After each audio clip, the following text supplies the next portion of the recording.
If you look, and now I'm slightly broadening my wrap to include other psychedelics besides psilocybin, but psilocybin is certainly true in all cases.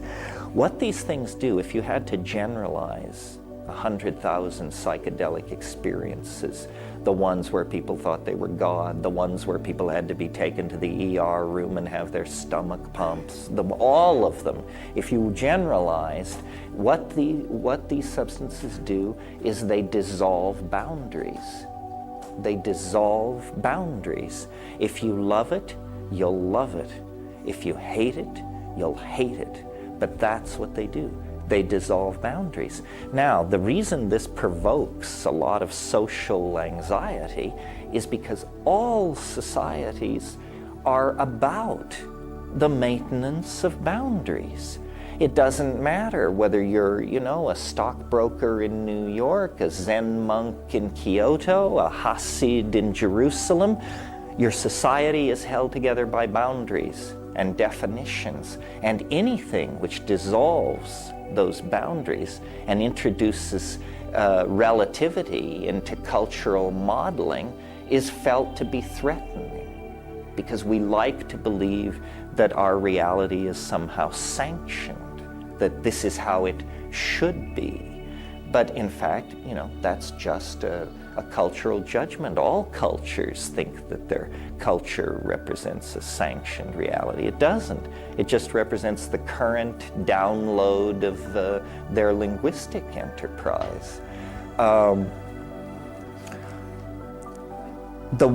the core of the Western anxiety about boundaries is something that we are very proud of, that we believe we invented.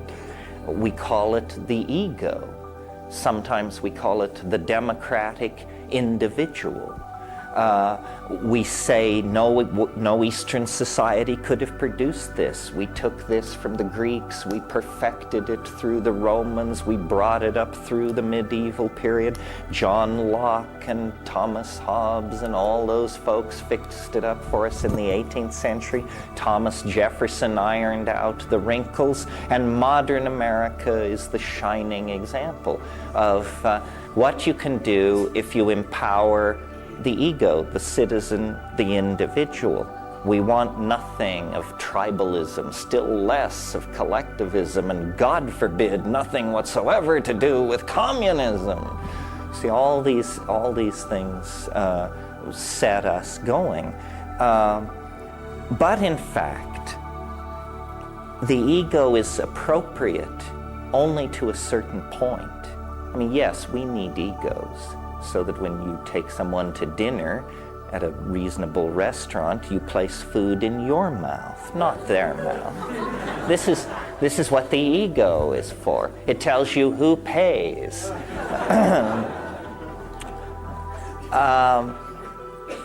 But in fact, what the ego is the return to consciousness of this psychic structure related to the patterns of dominance.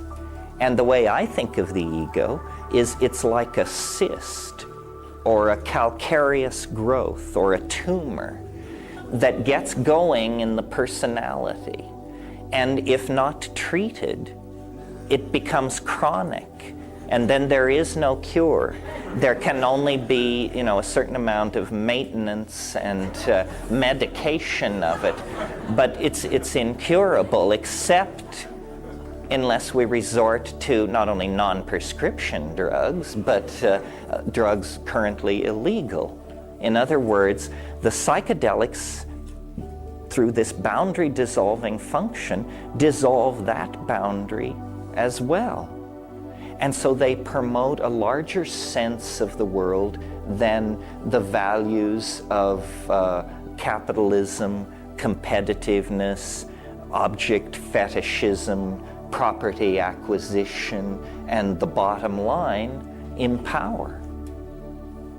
So the issue, as was always sensed since the 60s forward, I think, is not simply an issue of religious freedom or an issue of an eccentric minority social practice being tolerated by the majority, the way they tolerate handing out pamphlets in airports or something like that. The issue is, in fact, what kind of people shall we be? And then what kind of society shall we put in place? And that's why my theory of evolution is not simply a dry footnote on an issue that involves anthropologists, primatologists, and biologists, but it turns into a political issue, because our unhappy, addicted, ego-driven condition has become not simply the source of our own unhappiness, that was bad enough, but now it's the source of great discomfort and dislocation for all life and human society on the planet. We are out of control. We are basically severely addicted to things and cannot stop ourselves. And we know, or we should know, that there is not enough petroleum, heavy metal, so forth and so on, in the planet to give all the thing addicts all the things that we know they must have in order to be happy. We have spread this intellectual virus from pole to pole, to Turkmenistan and Borneo, to the upper Amazon and to the Tajiks. Everybody wants kids, you know. Everybody wants the pause that refreshes. What are we going to do about this? Well, so far, we've been treating it like an endless garden party. There's no serious plan on the table to deal with this at all. I think that the momentum of human history is pushing us inexorably toward some kind of day of reckoning, and in which we are either going to have to turn consciously toward brutality and selfishness and say, well, let India go, let Bangladesh go, triage, costs too much, can't possibly fix the problem. In order to maintain our locked compounds and our 50 channels of television and the endless availability of arugula, we have to let India go. We're going to have to turn that way. In other words, each consciously participate in a choice to brutalize the human enterprise, or we're going to have to seriously talk about very major restructurings of our society. And I don't really know how we do that. I was living in Northern California a couple of years ago when they wanted to close an air base near here, and the newspapers were filled with for weeks with analysis of whether Western civilization could absorb this hammer blow at the very heart of its institutions of closing one friggin' air base, for crying out loud. That's not my idea of major change, you know? We may have to give up some of our pretty things. We may have to discipline some of the irresponsible social philosophies that run amok among us. And no, I don't mean the advocacy of psychedelic plants. I mean the Roman Catholic Church's position on population control in the Third World. I mean, the Germans take quite a knock for the Holocaust, but the Catholic Church manages to push more people into death, disease, and degradation every year than the Holocaust managed in its entire show, and it's thought rather crass to even mention the fact. It seems to me, as long as these Catholic bishops can show their face in public, that we are in complicity with mass murder. It's not pleasant news, but What are you going to do about it? Islamic fundamentalism, another bunch of knotheads with an anti-human agenda.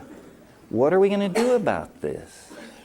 Are we going to go gently into that good night of planetary chaos, extreme distortion of class structure, defense of what we have at any cost against those who have nothing? There doesn't seem to be any other plan on the horizon. Arthur Koestler, who probably never thought he would be quoted by Terance McKenna, a very conservative character. You'll recall he was a Marxist who turned on Marxism and led a very interesting intellectual life.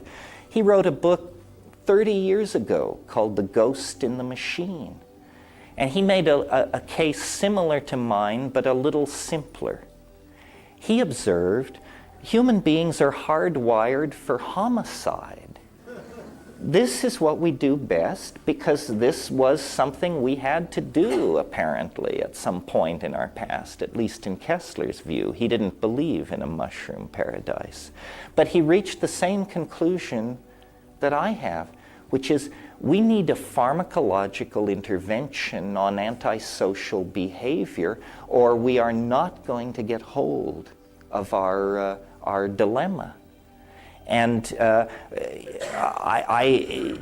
have been dystopias based on drug intervention on aggressive behavior. You all remember Brave New World, where every time anybody raised their voice, they were given a gram of soma and told a gram is better than a dam. And so nobody ever had a thought in their head, well, that's a terrible drug, let's not introduce that.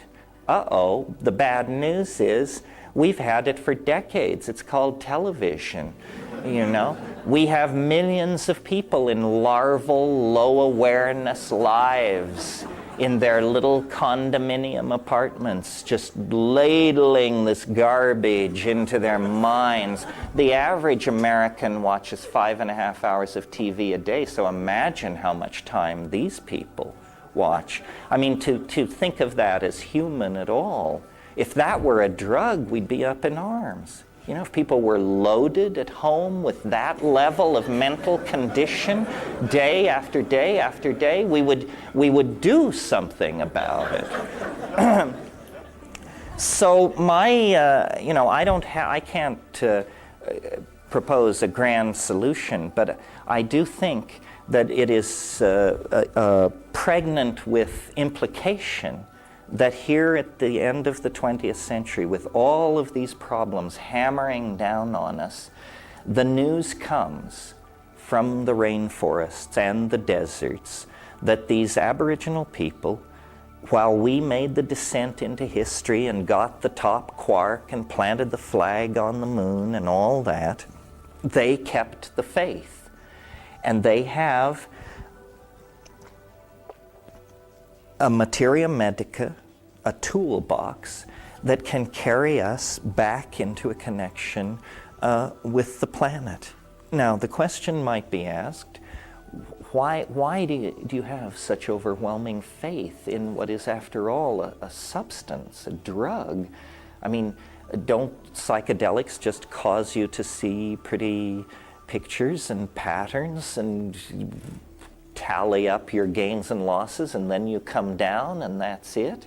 And the answer is no. What is mysterious here, and I mentioned it in the early part of my talk, what is mysterious here is this thing we call the psychedelic experience. Those people nailed to the ground around the campfires 50,000 years ago, they didn't know what it was. And when we go in there, armed with our Heidegger and our Husserl and our Wittgenstein and our Merleau-Ponty, we don't know what it is either. There has been no progress in 60,000 years in reducing the psychedelic experience to a known quantity. It is as terrifying, as awesome, as ecstatic, as irreducible to us as it was to them. Well, what is that? As secular people, we rarely experience religious awe, especially of the uncontrollable sort.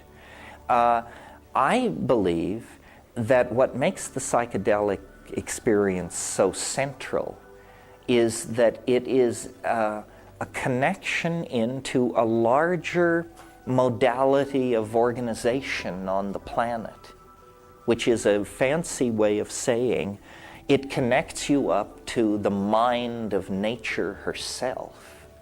The planet is not just a hodgepodge of competing species. That's the old evolutionary model.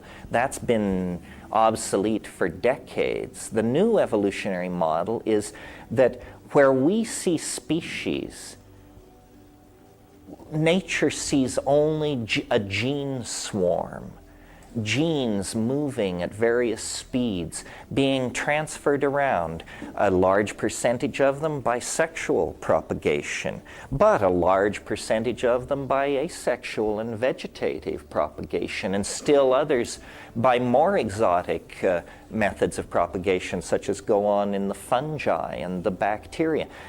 The world is a gene swarm. And people like Lynn Margulis and James Lovelock have been suggesting for years that the Earth is a kind of thermostatic self-regulator. Well, if you carry that idea far enough, thermostatic self-regulator is a way of saying a kind of computational engine, a kind of computer, a kind of mind, a kind of mind. The Gaian mind.